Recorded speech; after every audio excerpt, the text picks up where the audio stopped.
여러분 안녕하십니까? CJB 아침 뉴스입니다.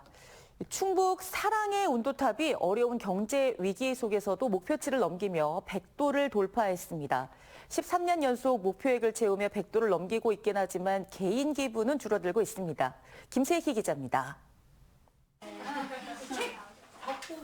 아이들의 방과 후 활동을 돕는 청주의 한 아동센터.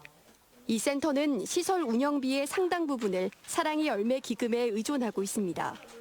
우리 보조금 갖고는 난방비가 사실 좀 이렇게 한 번만 넣으면은 이제 그 다음에는 넣기가 좀 힘들거든요. 근데 모금회에서 하니까 좀 더 이렇게 여유 있게 따뜻하게 해가지고.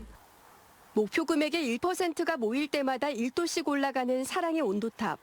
아직 마감까지는 10여일 정도 남았지만 이번 겨울 충북의 사랑의 온도탑은 벌써 100도를 훌쩍 뛰어넘은 168.5도까지 올랐습니다.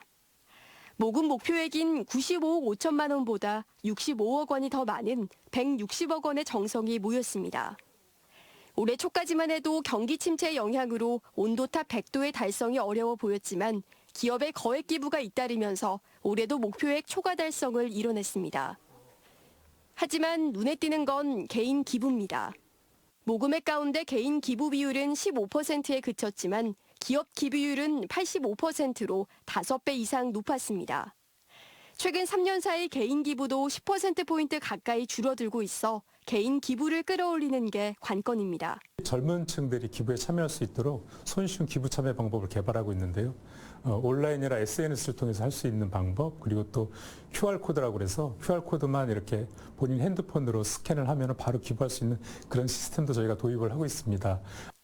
연이은 경제 한파 속에서도 따뜻한 나눔은 이달 말까지 이어질 예정인 가운데 모금한 성금은 사회복지시설과 단체, 소외계층 등을 위해 쓰일 예정입니다. CJB 김세희입니다. 연탄이 꼭 필요한 에너지 취약계층은 전국적으로 4만 가구가 넘습니다. 하지만 해마다 수요가 줄어 문을 닫는 연탄 공장이 늘고 있는 게 현실인데요. 안정훈 기자가 취재했습니다. 단양군의 한 가정집에 연탄 옮기는 손길이 분주합니다. 찬바람 부는 가을부터 이듬해 봄까지 한 집에 필요한 연탄은 최소 1,500장. 이 중 지자체가 지원하는 연탄 쿠폰은 700장 분량으로 온전히 겨울나기에는 역부족입니다. 올해 연탄 가격은 장당 780원까지 올라 에너지 취약계층에겐 더욱 부담일 수밖에 없습니다. 버는 게 없어요. 우리 뭐 일해야 노은 일자리 그거 해가지고 벌고 뭐 또 옛날에 그래도 저기 뭐 국민연금 조금 들어놨던 거 몇십만 원 나오는 거 그거 가지고 사니까 맨날 아껴가면 살아야 돼요. 연탄 판매자도 해마다 거래처가 줄어 걱정입니다. 기름 가스 보일러로 전환하는 가정이 늘면서 연탄 수요가 급격히 줄었기 때문입니다. 젊은 사람들은 연탄 떼는 사람들이 별로 없어요. 그래서 할머니, 이제 할아버지 일자리야. 연세 많으신 분들이 점점 고령화가 되니까 연탄이 점점 주는 것 같아요. 연탄 공장은 울며 겨자 먹기로 가동하는 실정입니다. 단양군 유일의 연탄 공장은 생산 라인 3개 중 1개만 가동하는데 그마저도 수요가 있을 때만 만들고 있습니다. 석탄을 가져올 수 있는 탄광도, 정부의 연탄 제조 지원금도 줄어들면서 수익성을 기대하기 어렵다고 말합니다. 수요가 적다 보니까 공장 가동률에서 되게 적고요, 가동률이.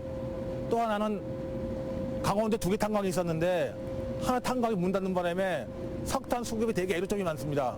전국에 남아있는 연탄 공장은 20곳.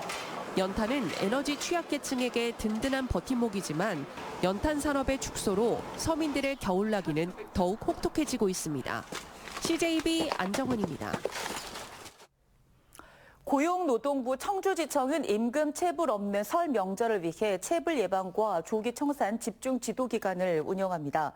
청주지청은 건설 등의 취약 업종을 중심으로 근로감독관이 직접 현장을 방문해 임금 체불 상황을 집중 점검할 계획이라고 밝혔습니다. 고용노동부는 설 명절 체불 임금 지원을 위한 대출 금리를 최고 1%포인트 인하할 방침입니다. 충청북도가 설 명절 수요가 많은 성수식품에 대해 시 군과 함께 합동 단속에 나섭니다. 도는 152개 명절 선물 또는 제수용품을 취급하는 업소에 대해 점검을 벌이고 위반 업체에게는 행정처분과 함께 형사 고발도 병행할 방침이라고 밝혔습니다.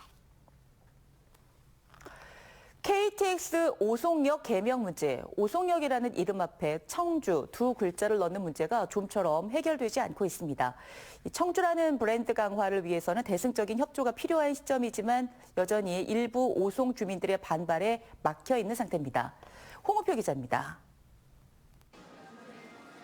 지난 2022년 말 청주시는 오송역을 청주 오송역으로 명칭을 바꾸는데 청주시민 78.1%가 찬성했다는 여론조사 결과를 내놨습니다. 전국 철도 이용객을 대상으로도 64% 가까이 찬성이라는 응답을 얻어냈습니다. 이를 근거로 청주시는 당초 지난해 상반기 중으로 청주 오송역으로의 명칭을 바꿀 계획이 있었지만 수포로 돌아갔습니다. 일부 오송 주민들의 극심한 반대에 부딪힌 것입니다. 게다가 국토교통부는 역명 변경에 반대 민원이 있다는 이유로 청주 오송역으로의 개명에 소극적인 입장을 유지하고 있습니다. 오송역에 청주 단 두 글자를 더 붙이는 일이 깊은 수렁에 빠져버린 셈이 된 것입니다. 그 위상이 광역시 수준에 걸맞는 청주시가 발전을 했는데 오송이라는 지명으로 인해서 청주의 브랜드 가치가 제대로 홍보가 되지 않고 있습니다. 그래서 그 위상에 걸맞게 청주 오송역으로 명칭을 부여를 해서 청주시는 오는 27일과 31일 두 차례 주민 공청회를 열어 마지막 설득에 나설 계획입니다. 하지만 일부 반대 오송 주민의 입장이 바뀌지 않더라도 오송역이 청주 시민과 전 국민이 이용하는 시설이라는 당위성을 갖고 이범석 시장이 다시 한번 직접 나서 적극적으로 국토교통부를 설득할 필요가 있습니다. CJB 홍우표입니다.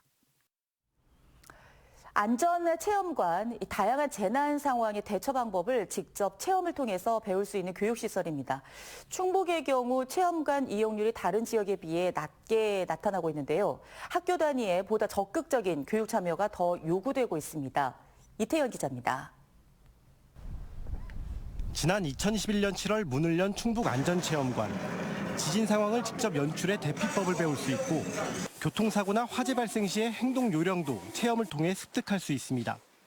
오는 3월부터는 순환체험센터가 개관하면서 생존 수영 또는 침수차나 침몰 선박의 탈출 방법에 대한 교육도 진행됩니다. 생존 수영 교육뿐만 아니라 항공기 비산 착수, 선박 탈출, 에어포켓, 침수 차량 탈출 등 여러 가지 순환안전 체험에 대한 체험을 하실 수 있는 현재 전국에서 운영 중인 안전체험관은 모두 7곳. 하지만 충북의 경우 체험시설이 확대된 데 반해 이용객 수는 제자리에 머물러 있습니다. 지난해 충북 안전체험관의 이용객 수는 6만 8천여 명. 울산이나 경남 등의 지역에서는 1년 사이 3, 4만 명 이상 증가한 데 반해 충북은 단 1,300명 증가하는 데 그쳤습니다. 연령대별로 살펴봐도 오히려 성인들의 이용객 수가 학생들보다 더 많은 만큼 학교 단위의 교육 참여가 더 요구되고 있습니다. 안전 교육과 체험을 국민들이 가급적 많이 하셔서 실제 상황에서 안전하게 대피하고 대응할 수 있도록. 정부는 올해부터 어린이나 학생들의 참여율을 높이기 위해 우선 예약권 등의 정책을 실행하는 한편 다양해지는 재난에 대비하기 위해 안전체험관 내에서 감염병이나 인파사고에 대한 대처 요령 등의 교육 프로그램도 진행할 방침입니다. CJB 이태현입니다. 충주시가 노선버스 노선체계 개편 용역 최종 보고회를 열고 오는 5월부터 본격 추진에 들어간다고 밝혔습니다. 주요 개편안은 100개에 이르는 현 노선을 71개로 통폐합하거나 간소화, 시내 서충주, 대학 순환노선 신설, 벽지마을 수요응답형 버스 도입 등입니다. 충주시는 1월 중 연구 용역을 완료하고 5월부터 단계적으로 시행할 예정입니다. 청주시와 사단법인 한국멸균팩 재활용협회, 주식회사 정식품과 주식회사 창우 RS 종이팩 분리수거 체계 개선을 위한 업무 협약을 맺었습니다. 이번 협약에 따라 청주시와 협약업체들은 종이팩 분리수거함 설치와 수거 홍보, 사업비 지원과 보상 물품 지급 등의 역할을 나누어 맡게 됩니다.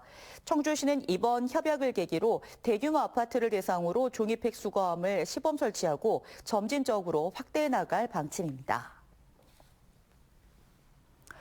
지난 주말 수갑을 찬 상태로 도주국을 펼치던 남성을 한 시민이 붙잡았습니다. 공사 현장에서 모르는 남성이 절단기를 빌려 나가는 것을 수상하게 여긴 시민이 뒤따라가서 제압한 것인데요. 박원 기자가 당시 상황을 취재했습니다. 한 남성이 무언가를 든 채 도로로 나옵니다.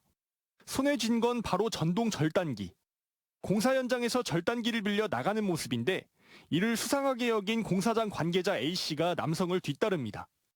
곧이어 격렬한 몸싸움이 벌어집니다. 서로 밀치고 끌어당기다 A씨가 순식간에 남성의 발을 걸어 넘어뜨립니다. 왼쪽 손목에 수갑이 채워져 있는 것을 보고 탈주범일 것 같다는 직감에 위험을 무릅쓰고 제압에 나선 겁니다. 공구를 빌려주고 난 이후에 좀 이상한 것 같아서 느낌이 또 하니까 그냥 왼손에 수갑을 절단하는 이 모습을 보고 저 사람이 분명하게 탈주범인데. 시민들이 속속 모여드는 사이 현장에 출동한 경찰이 남성을 체포합니다. 시민이 용의자를 이제 제압한 과정에서 도와달라고 했고 상황을 봤더니 수갑을 차고 있었어요. 그래서 일반적으로 좀 심상치 않다라고 판단을 해서 바로 112로 접수를 한 거죠. 경찰 조사 결과 35살 마약 용의자였는데 실제로 도주극을 펼치고 있었습니다. 이 남성은 오송에서 약 3km 떨어진 세종시 조치원읍에서 검찰에게 붙잡혔는데요. 하지만 감시가 소홀해진 틈을 타 이곳까지 걸어서 도주했습니다. 당시 검찰은 남성을 놓치고 세종경찰에 공조 요청을 하는 등 소재 파악에 어려움을 겪고 있었습니다.